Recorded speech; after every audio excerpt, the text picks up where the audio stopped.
वॉन्गसन lovers, welcome to my channel WXYZ diary.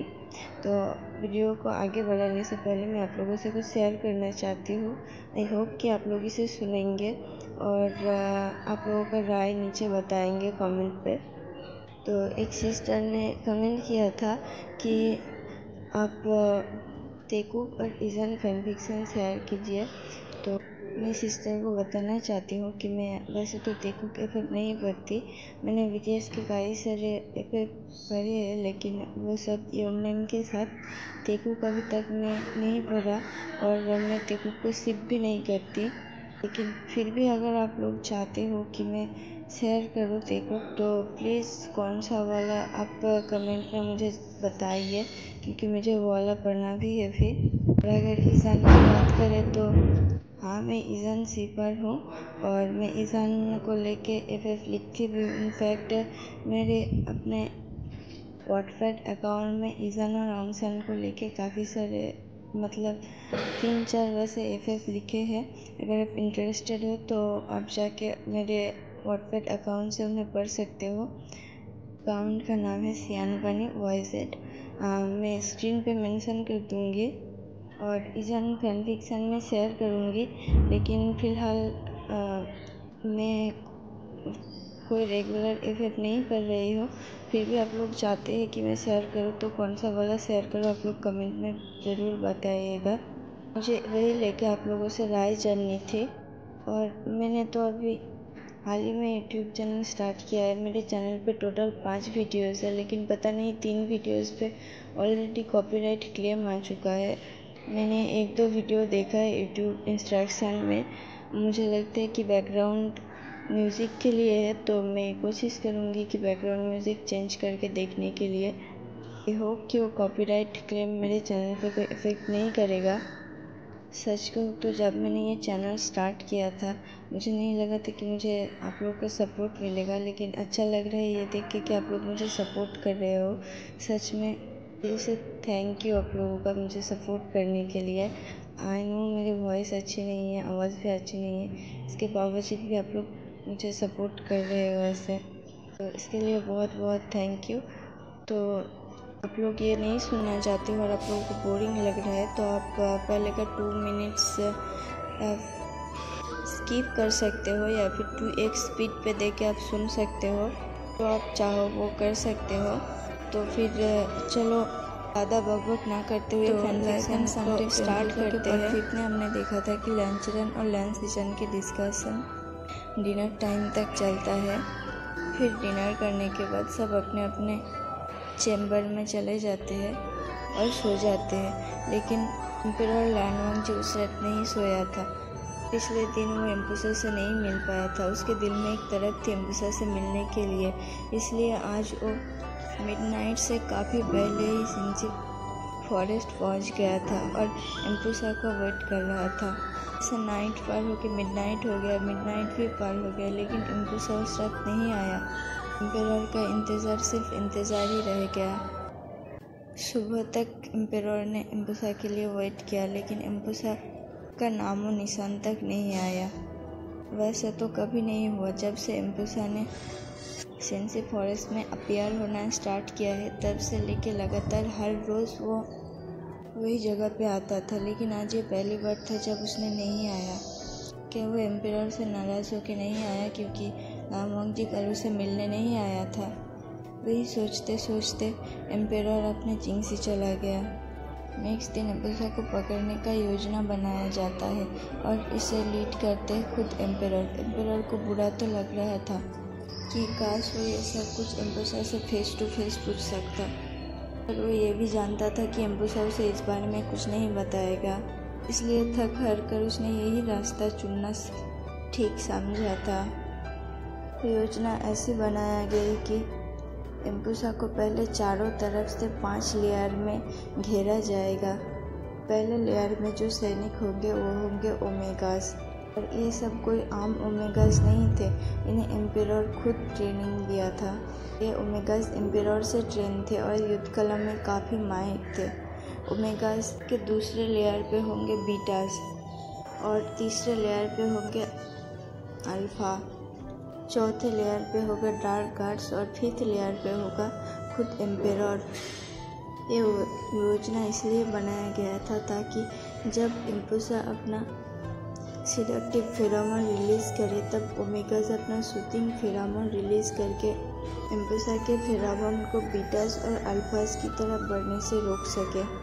यही बात second layer पे बीटास की, तो बीटास पे फेरोमोन का असर कुछ ज़्यादा नहीं होता और सबसे ज़्यादा होता है अल्फाओं पे ओमेगाज का फेरोमोन का असर। जब ओमेगाज अपने सूथिंग फेरोमोन से इम्पुसा के सिडक्टिव फेरोमोन को बीट करेगा तो चारों तरफ से बीटा इम्पुसा को घेर लेंगे और वो लोग एक कवच बनाएंगे जिससे कि इम्पुसा बाहर ना पाए उस कवच से। लेकिन फिर भी अगर वो लोग फेल हो गए तो बाद में अगर अल्फ़ा भी फेल हो गए तो डार्क गार्ड्स, और सबसे आखिर में आता है एम्पेरर। वो सबसे लास्ट में इम्पुसा को फेस करेगा। एग्जैक्ट टाइम पे सभी लोग सिंसी फॉरेस्ट में जाके अपना अपना पोजीशन ले लेते हैं। वेट करते ही जाते हैं। मिडनाइट गुजर जाता है, सुबह हो जाती है, लेकिन उस रात भी इम्पुसा नहीं आया था। अब तो एम्पेरर का टेंशन मानो उसके सिर पे था। नेक्स्ट दिन योजना के मुताबिक फिर से वो लोग जाते हैं, लेकिन जब फिर से नहीं आता इम्पुसा तो एम्पेरर अपना आपा खो बैठते हैं। वो पूरे सिंसी फॉरेस्ट में, यहाँ तक कि पूरे क्लैन में या फिर कहो पूरे वर्ल्ड में पागलों की तरह इम्पुसा को ढूंढता फिरता है। पहली बार था जब उसने अपने पावर्स का इस्तेमाल किया था। इन 1600 सालों में किसी ने भी आज तक एम्पेरर को अपना बीस्ट रूप में आते हुए नहीं देखा था, लेकिन आज इम्पुसा की वजह से वो कसर भी पूरी हो गया। मिडनाइट के बाद भी जब इम्पुसा नहीं आया तो एम्पेरर समझ चुका था कि आज भी इम्पुसा नहीं आएगा। उसने एक ग्रोन करते हुए अपने बीस्ट फॉर्म को जगाया। वैसा करते हुए उसे बहुत ही पेन हो रहा था। उसकी बॉडी मानो उसके आत्मा से अलग हो रहा था। आत्मा छीनने वाली पेन को सहते हुए उसने अपना पैनिक वॉइस में ग्रोनिंग करते हुए सभी ओमेगा अल्फा बीटा डार्क सभी को वहाँ से जाने के लिए कहा।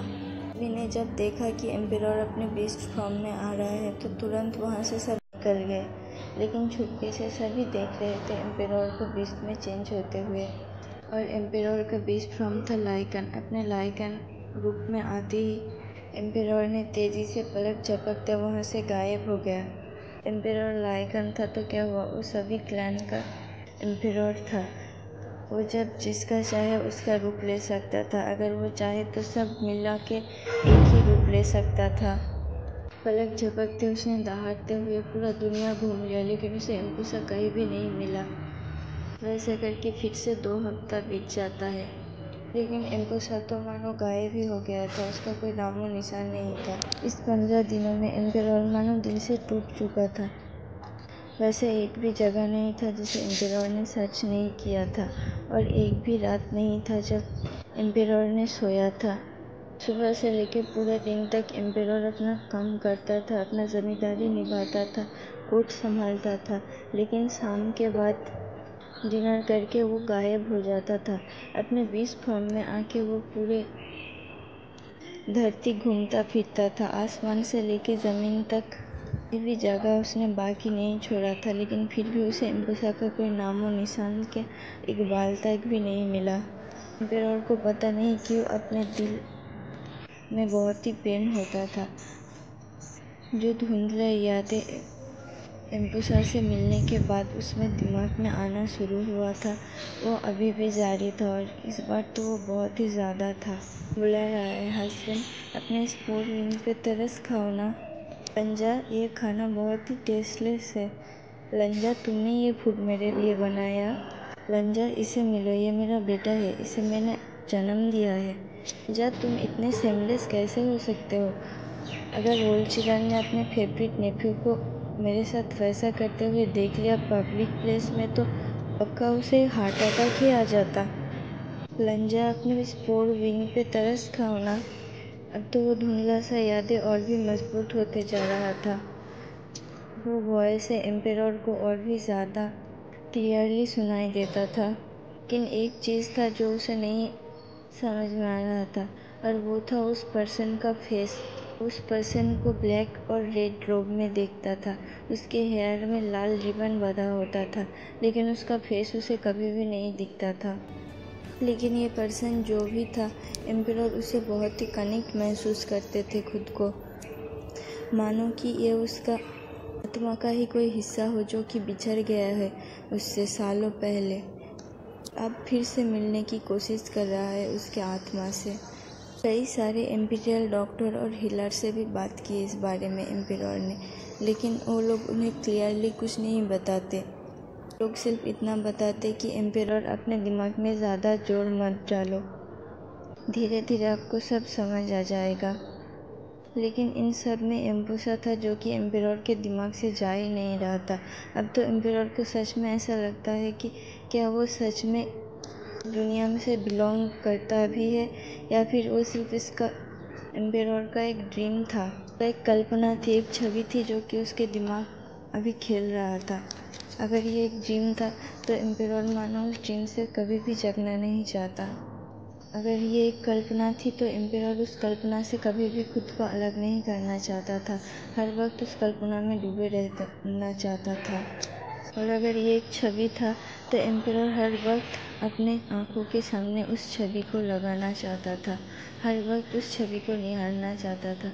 उसे एम्बुसा के साथ बिताया हुआ अपना वो टाइम, उन दोनों का वो शॉर्ट फाइटिंग, उन दोनों का वो म्यूज़िक प्ले करना, सब कुछ इतनी बुरी तरह से याद आ रहा था कि अगर एम्परर के हाथ में होता तो वो मानो दुनिया को तहस नहस कर देता उसे पाने के लिए, फिर से एक बार वही सब कुछ देखने के लिए।